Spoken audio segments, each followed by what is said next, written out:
अस्सलाम वालेकुम व्यूअर्स, मेरा नाम फराज अहमद है और सबसे पहले मैं आपको अपने इस चैनल पे वेलकम करता हूँ।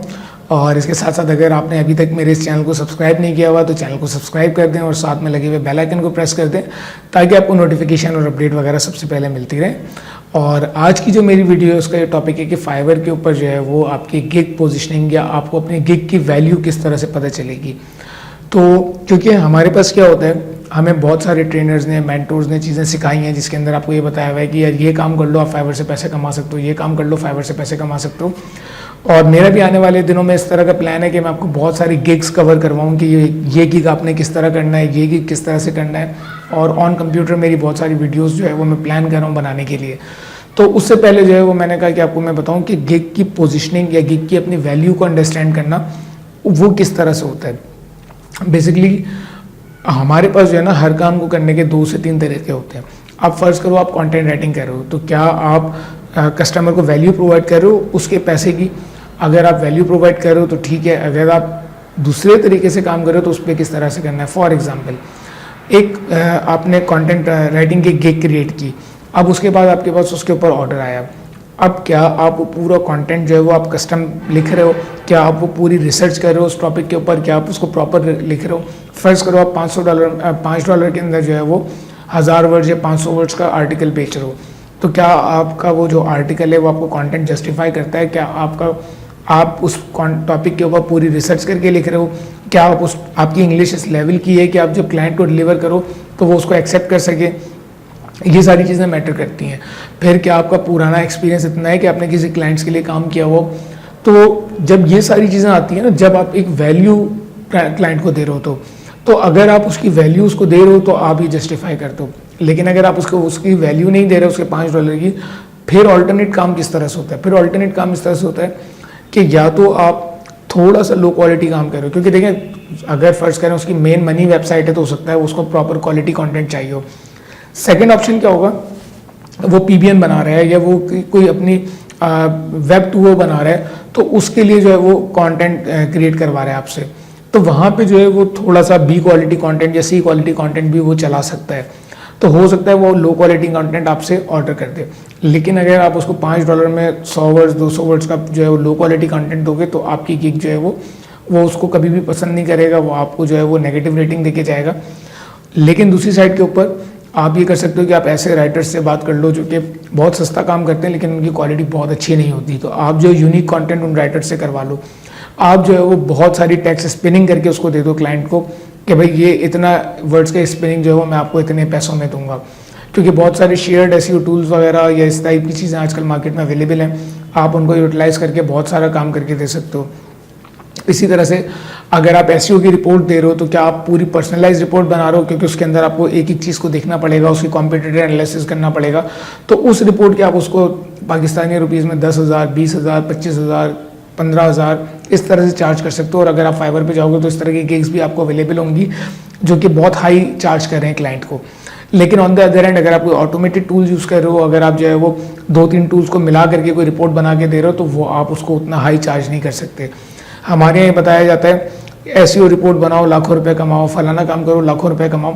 तो जब आप इस फील्ड के अंदर आओ, जब आप काम करने बैठो तो आपको ये चीज़ की अंडरस्टैंडिंग होनी चाहिए कि जो वैल्यू आप क्लाइंट को दे रहे हो आप उसी का चार्ज कर सकते हो, आप उससे ज़्यादा क्लाइंट को चार्ज नहीं कर सकते। तो अगर आप जो है वो कोई भी चीज़ कर रहे हो, फॉर एग्जाम्पल लेट से अगर आप लोगो रिवील होता है कि जिस तरह से लोगो रिवील होती हुई वीडियो आती हैं, अब अगर आप वो कस्टम बना रहे हो तो आप जो है उसको $10, $20, $25, $50, $100 तक के चार्ज करोगे उसको, क्योंकि आप एक कस्टम काम कर रहे हो। ऑन द अदर हैंड आजकल बहुत सारी वेबसाइट्स आ गई हैं जिसके ऊपर जो है वो आप लोगो क्लाइंट का PNG फॉर्मेट में अपलोड करो और वो ऑटोमेटिक उसको जो है वो कन्वर्ट करके दे सकती हैं। तो अब क्या हुआ, मैंने इस तरह की चीज़ें की, मैंने फाइवर पर ऑर्डर करवा के देखा ताकि ये जानूँ मैं कि वो किस टूल के ऊपर काम कर रहा है बंदा और उसकी अवेयरनेस मुझे हो सके। तो मैंने वहाँ पे ऑर्डर किया और उस बंदे ने मुझे जो है वो 10 लोगो रिवील $5 में करके दिए। तो क्या हुआ, क्योंकि वो कस्टम काम नहीं कर रहा था, क्योंकि वो जो है वो किसी वेबसाइट से या किसी सॉफ्टवेयर से जनरेट करके दे रहा था, तो उसको पता था कि अगर वो एक लोगो रिवील $5 में देगा तो हो सकता है मैं उसको नेगेटिव रेटिंग दे दूँ, क्योंकि मुझे कल को पता चल जाएगा। और मैं कर भी इसीलिए रहा था कि मुझे उस टूल का पता चले जिससे वो काम कर रहा है। तो जब उसने मुझे 10 लोगो रिवील करके दिए, मुझे उस सॉफ्टवेयर का भी पता चल गया, लेकिन मैंने कहा यार उसने 10 लोगो मुझे रिवील करके दिए हैं 10 लोगों में कम से कम उसने आधा घंटा तो काम किया होगा इतनी देर में, और टूल रन किया होगा, कंप्यूटर की रिसोर्सेज लगी होंगी, या उसका इंटरनेट लगा होगा, या उसने जिस भी वेबसाइट से सब्सक्रिप्शन ली होगी तो उसमें कुछ ना कुछ उसका अमाउंट कटा होगा। तो जब उसने मुझे इतना काम करके दिया तो मैंने उसको 5 स्टार रेटिंग भी दी, मैंने उसकी जो है वो चीज़ों को लाइक भी किया, और मैंने जो है वो उसका ऑर्डर एक्सेप्ट भी कर लिया। तो इसी तरह से अगर आप कोई भी काम ऑटो जनरेटेड कर रहे हैं, चाहे वो लोगो डिज़ाइनिंग हो, कि लोगो डिज़ाइनिंग के बहुत सारे टूल अवेलेबल हैं। इसी तरह से जो है जब आप कंटेंट राइटिंग कर रहे हैं लो क्वालिटी की या मीडियम लेवल की या मीडियम लो क्वालिटी कंटेंट की, या आप जो है वो वीडियो एनिमेशन कर रहे हैं, कोई भी सॉफ्टवेयर ऐसा यूज़ कर रहे हैं जिसके ज़रिए से आप एनिमेटेड वीडियोस वगैरह बना रहे हैं, तो आपको अपनी प्राइस को जो है वो कम रखना होगा। और कस्टमर जो है वो क्या बेवकूफ़ नहीं होता। कस्टमर आज ये चीज़ जो है ना पहले बहुत अच्छी काम करती थी, क्योंकि लोगों को पहले उस वक्त आइडिया नहीं था टूल्स के बारे में, चीज़ों के बारे में। उस वक्त हैंड ड्रॉन वीडियोज़ के भी जो है लोग $50 $100 दे करके चले जाते थे। आज के दौर में जो फाइवर का बायर है वो भी स्मार्ट हो चुका है, उसको पता है कि आप कोई ना कोई ऑटोमेटेड टूल यूज़ करेंगे, कोई ना कोई चीज़ यूज़ करेंगे। लिंक्डइन की लोग लीड जनरेट कर रहे हैं, डाटा एंट्री ऑपरेटर के तौर पे काम कर रहे हैं, वो सब लोग इसी तरह से काम कर रहे हैं कि वो कम पैसों में ज़्यादा काम करके दे रहे हैं, क्योंकि वो ऑटोमेटेड सिस्टम है सारा का सारा। तो एंड ऑफ द डे आपको जो लो क्वालिटी काम है या जो ऑटोमेटेड काम है उसके आपने क्लाइंट को कम चार्ज करने हैं। फिर आ जाता है मीडियम लेवल काम, यानी आपने ऑटो जनरेटेड काम लिया है और उसके साथ साथ उसमें कस्टमाइजेशन की है और उसमें आपका टाइम लगा है, तो वो जो है वो आपका मीडियम लेवल का काम है जिसको आप मीडियम लेवल पे चार्ज करोगे। फिर आ जाता है पूरा कस्टम डेवलपमेंट या कस्टम काम या कस्टम एनिमेशन या कस्टम पूरी कंटेंट राइटिंग, वो चीज़ जो है वो आपको हाईली पे करेगी। अब ये 3 सेक्शंस हो गए। पहला सेक्शन कोई भी न्यू भी काम कर सकता है, जिस तरह लोग कहते हैं फाइवर पे कोई भी बंदा काम कर सकता है, तो बिल्कुल कर सकता है। वो जो है वो फर्स्ट सेक्शन के अंदर काम कर सकता है, उसके अंदर कोई भी न्यू भी आ जाए, टूल्स हैं, इस तरह की बहुत सारी ट्रेनिंग वीडियोस आपको मिल जाएंगी जिन पे लोग उस तरह के टूल्स को यूटिलाइज करना बताते हैं जिनके जरिए से आप काम कर सकते हो। और आने वाले दिनों में मैं भी बहुत सारी चीज़ें इस तरह की आपको बताने जाऊँगा जो कि तीनों कैटेगरी में फॉल करती होंगी। पहली कैटेगरी में काम करना बहुत आसान है क्योंकि वो बेसिक्स है, तो कोई और वो दूसरी चीज़ है कि ऑटोमेटेड टूल्स आप यूज़ कर रहे हो, उसके अंदर आपको कोई बहुत ज़्यादा दिमाग की ज़रूरत नहीं है, ऑल्दो किसी किसी जगह पे क्रिएटिविटी चाहिए होती है।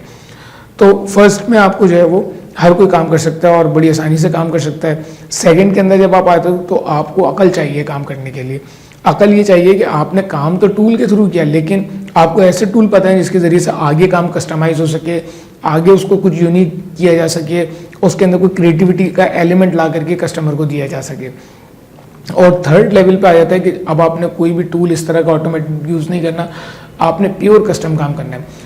तो जो थर्ड कैटेगरी उसके लिए आपको, अगर आप ग्राफिक्स का काम करो तो आपको ग्राफिक डिज़ाइनिंग आनी चाहिए, कंप्लीट ग्राफिक डिज़ाइनिंग आनी चाहिए। कस्टमर आपसे कुछ भी बोल सकता है।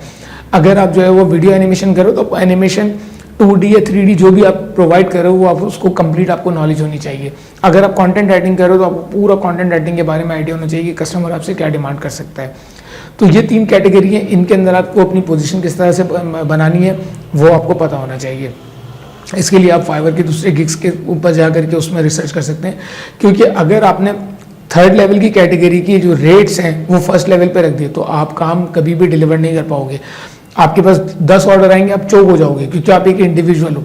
तो थर्ड लेवल की जो पोजीशनिंग है वो रेट्स के हिसाब से आपको पता होनी चाहिए क्या करनी है। फर्स्ट लेवल के ऊपर आपने रेट ज़्यादा कर दिए तो आपके पास काम ही नहीं आएगा। लोग आपको बोलेंगे यार ये कैसा गार्बेज काम करके दे रहा है, $50 $100 चार्ज करे काम के। तो ये चीज़ आपको पता होनी चाहिए कि जो चीज़ आप क्लाइंट को डिलीवर करो उसकी आप पोजीशनिंग किस तरह करते हो और आप किस तरह से डिलीवर करते हो। तो ये आज का टॉपिक था और मुझे उम्मीद है कि आपको फाइवर्स की पोजीशनिंग के बारे में कुछ चीज़ें समझ में आई होंगी। अगर आपका इस बारे में कोई भी सवाल है तो कमेंट सेक्शन में ज़रूर पूछिएगा। और आने वाले दिनों में अब जो है वो बहुत जल्द मैं फाइवर पे पूरी सीरीज़ स्टार्ट कर रहा हूँ जिसमें गिग्स वगैरह मैं आपको कवर करना बताऊँगा। तो आपने इस चैनल को जो है वो फॉलो करना है और इसके अलावा कोई भी सवाल हो तो कमेंट सेक्शन में ज़रूर पूछिएगा। मुझे उम्मीद है कि आपको वीडियो पसंद आई होगी और मिलते हैं नेक्स्ट वीडियो में। जब तक के लिए अल्लाह हाफिज़। Thank you for watching this video.